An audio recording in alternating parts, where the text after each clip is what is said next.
pelopor analisa teknikal. Dan itu dimulai dari saham.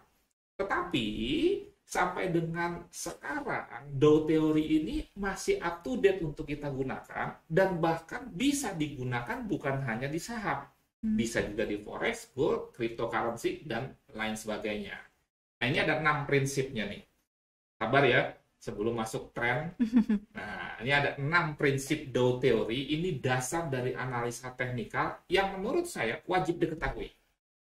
Anda baca-baca buku dasar-dasar analisa teknikal seperti dari Martin Pring dan lain sebagainya, dia pun menganjurkan kita memahami dulu bahwa yang pertama, yang namanya market itu harganya sudah memperhitungkan semua rumor berita yang tercermin pada harga itu sendiri. Jadi, ya, harga itu berubah sudah memperhitungkan rumor. Apa sih rumor? Gosip. Gosip itu belum jelas kebenarannya atau ketidakbenarannya. Berita lebih jelas, sudah dirilis. Nah, jadi pergerakan harga sudah memperhitungkan soal berita, soal rumor. Contoh misalkan, Euro USD misalkan harganya sekarang berapa? Itu sudah memperhitungkan segala berita, segala rumor, misalkan berkaitan dengan suku bunga, wah, kenaikan jumlah COVID atau bahkan positifnya semakin bertambahnya orang yang divaksin, itu positif. Atau misalkan terjadi pertarungan politik pemilu antara yang ultra nasionalis dengan yang nasionalis. Kok sampai ke situ kan analisa fundamental. Analisa fundamental tambahan lagi bukan hanya sekedar ekonomi loh. Politik juga itu analisa fundamental. Apa efeknya Pak kalau pendukung-pendukung keluar dari Inggris misalkan itu menang partainya terhadap GBP. Nah, ini juga analisa fundamental. Makanya saya bilang agak lebih sulit daripada teknikal. Lanjut, yang kedua, bahwa ini nanti dasar dari materi tren, bahwa yang namanya tren menurut Dow teori itu ada 3. Pertama yang disebut dengan major trend atau primary movement. Yang kedua, secondary reaction. Yang ketiga, yang disebut dengan minor trend. Jadi ada major, ada secondary, ada minor. Ini perlu diketahui supaya begini. Kita nggak bingung. Umpama, ada misalkan di D1, chartnya tuh berarti 1 hari.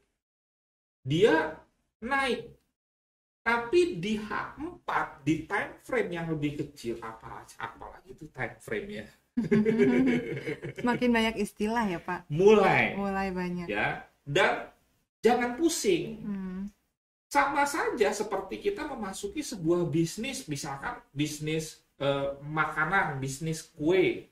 Ternyata ada istilah naked cake. Apa itu naked cake? Nah, nanti lama-lama kan kita tahu. Dalam dunia otomotif juga begitu. Jadi maksud saya di dalam menerima istilah dalam dunia trading ya biasa aja. Seperti kita juga ada istilah-istilah di bisnis lain. Jadi ada 3 tadi, nanti akan saya terangkan lebih dalam. Ini tidak urut-urutan ya. Ini acak saja. Yang ketiga, bahwa di dalam pergerakan market itu ada 3 fase. Misalkan dalam tren bullish, ada fase yang disebut dengan akumulasi. Akumulasi itu seperti mengumpulkan barang. Market leader, market maker, untuk menaikkan harga, dia harus melakukan transaksi dalam jumlah besar dan mereka punya uang. Itu yang disebut dengan akumulasi. Simpelnya ngumpulin barang. Dan biasanya fase ini hanya bisa diketahui dilakukan oleh institusi besar, bukan retail seperti kita, baik itu retail profesional atau retail abal-abal dalam tanda kutip. Maksudnya yang entry-nya tuh nggak pakai trading plan, nggak tahu trend, nggak tahu support and resistance, cuma kayaknya enak entry buy nih, ya udah gua buy. Nah itu feeling ya. Feeling tapi tidak ada dasar. Bahwa kita semua punya feeling. Tapi ada dasarnya setelah misalkan kita punya pengetahuan dan pengalaman. Iya. Nah, kembali lagi ke sini, jadi di sini fase di mana biasanya para market leader membalikan tren dari turun jadi naik, dari naik jadi turun. Biasanya kita nggak tahu nih, karena mereka memiliki resource atau sumber daya yang lebih baik. Yang kedua, ini fase di mana publik, khususnya trader profesional, mulai melihat sehingga dia ngikut, makanya namanya partisipasi. Jadi misalkan Vira di gold umpamanya sudah naik, kemudian Vira baru lihat, Vira ikut. Ini yang disebut dengan follow the trend, mengikuti tren. Jadi retail trader yang profesional atau yang tidak profesional, dia tidak bisa membentuk tren, tapi dia bisa mengikuti tren. Di fase apa? Di fase partisipasi. Jadi tadi saya katakan contoh, wah, gold naik. Tapi naiknya belum terlalu tinggi. Iya, lo ikut. Jangan sampai kita melakukan aksi buy. Buy itu kan mengharapkan ya instrumen investasinya naik di pucuk atau di atas. Paling tidak kalau tidak bisa di lembah banget ya di tengah-tengah setelah institusi besar masuk. Makanya istilahnya partisipasi. Dan yang terakhir, ini yang disebut dengan sebetulnya distribusi kalau dunia saham. Jadi aksi profit taking. Jadi awalnya misalkan market leader menaikkan harga, kemudian di tengah kita ngikut, sampai pada satu titik mereka melakukan aksi distribusi lepas barang profit taking.